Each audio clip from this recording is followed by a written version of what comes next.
sold by the stars. And among the biggest celebrity endorsers were big-name athletes whose early commercial efforts are among some of Joel Siegel's favorites.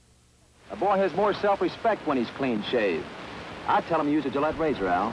I was such a Brooklyn Dodger fan that if I'd been shaving when I was 9, you know what kind of blade I would have used. Know what I do?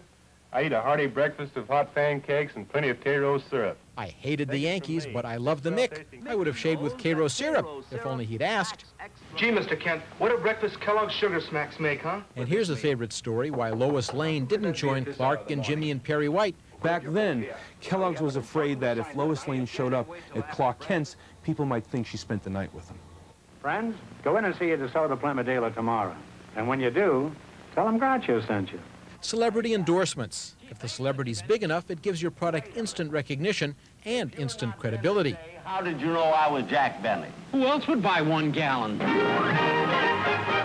him by the carton. You're gonna love him, and we're gonna love you. And sometimes the commercials create their own celebrities, like Betty Furness. You can be sure if it's Westinghouse. And John Cameron Swayze. Could take such a licking and keep on ticking like no other watch built.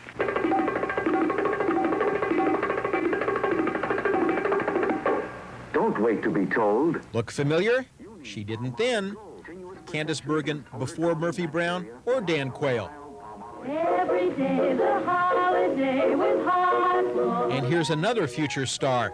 These Hotpoint commercials ran on Ozzie and Harriet, and in a few years, the dancer would become a bigger star than either of them, or David, or Ricky. Make your guesses, we'll let you know. But first, this important word. And Bosco's full of sunshine, vitamin D, and iron. I'm convinced that a lot of actors are alive today because of commercials. They would have starved to death. I remember doing a commercial with a young, starving actor named Henry Winkler. It was only 2,300. New York is where young actors come to study. New York is where commercials are made. A perfect fit. So Dustin Hoffman for Volkswagen. The new VW fastback sedan. After he made this spot, he made The Graduate and became a star. But because the car didn't change, Volkswagen ran this commercial for years. One of the nice things about finding certain commercials from the late 60s, early 70s, people became celebrities later on. The best one I found is Clint Eastwood from 1957, in fact, when he was first an extra in a Greyhound bus commercial and then did his last commercial, which was a bit part in a milk spot. Nothing matches milk for protein and calcium. And in Ira Gallen's unparalleled collection of toy commercials, that's Kurt Russell. Remember the password, 0M. My infant Toodles is only 3 weeks old. That's Patty Duke. Or maybe it's her identical cousin.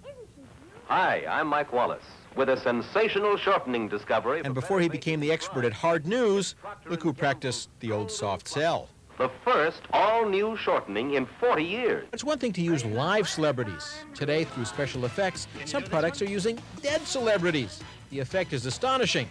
The question is, how do they do that? For you. Thanks. Some for me. The answer at our Greenberg Associates in Manhattan is better than anybody in the world. The secret is what's called blue screen. See the blue board I'm holding? This process makes everything blue electronically disappear. Then they project a background onto the blue screen. Meanwhile, the ad agency has gone through thousands of videos looking for famous stars saying the right words. Cary Grant is actually pouring a bottle of champagne. Groucho Marx is actually in black and white. Gene Kelly is actually dancing with Frank Sinatra.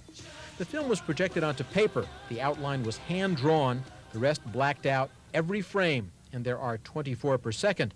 We probably spent about a month's worth of work before we ever shot Paula. In the dance spot, we had a lot of moving cameras, so we had to additionally figure out how those cameras were moving so that Paula could be dancing in sync every single frame to what Gene Kelly was doing. What makes it tricky is when they step in front of objects or each other. The shadows have to match. She did an enormous amount of work prior to coming to the set to learn the dance steps, and from a lot of her music videos, she understood some of the technique of what we were doing, so she was very supportive. They balance the color, they balance the lighting. What they shoot in 1992 has to look exactly like what was shot in 1942. If you can see a difference, the illusion is lost. But the match is perfect. These people are terrific. You're not so bad yourself. Thanks, Groucho. Groucho. Diet Coke. And for the answer to Joel's trivia question, who was the star of the early Hotpoint commercials? Well, for those of you who didn't recognize her, that was Mary Tyler Moore. Well, now let's join Roz Abrams for a look at what's coming up at the bottom of the hour on New York Views. Coming up at 7:30, actress Demi Moore tells us why she is involved in the challenges that face today's teens. Michael Bolton and Roger Daltrey are also on hand. Plus, we will visit a garage in Soho that's there to service your stomach, not your car. It is a food lover's paradise, a real New York bargain. And from seaweed wraps to acupressure facials, this spa-like pampering is available to harried New Yorkers, and you can even go on your lunch hour. Also, is music the way to peace in Crown Heights? We will hear from Dr. Laz and The Cure, a most unorthodox rap group. We hope you can join us. Go ahead, hit one. Enter Court with Steve Hartman when Eyewitness News Magazine returns.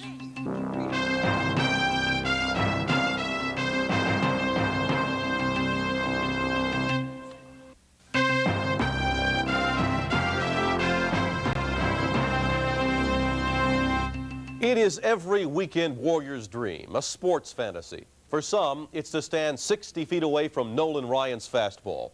Others would like to tee it up for a hole-in-one contest with Jack Nicklaus. But for Steve Hartman and a group of tennis fanatics, it was a chance to face Jimmy Connors. How'd they do? Well, the results are part of life around here.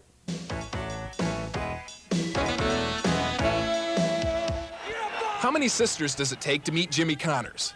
2.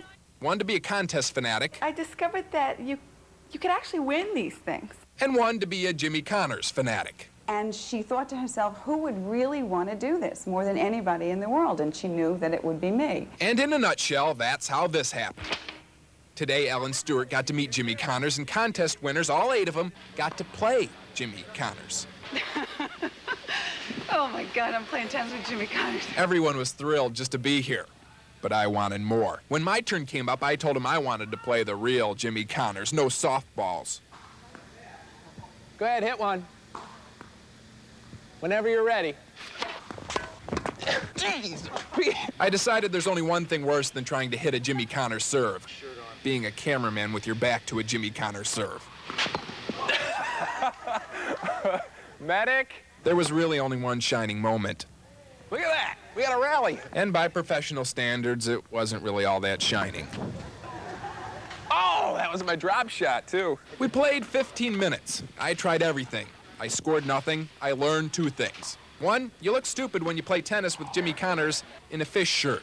And 2, that I probably look stupid with any shirt. Your abilities are there. It's just being, having to find them, that reach down and try to find where they're located. Are they located in tennis at all? Well, that's what I'm trying to figure out. I see.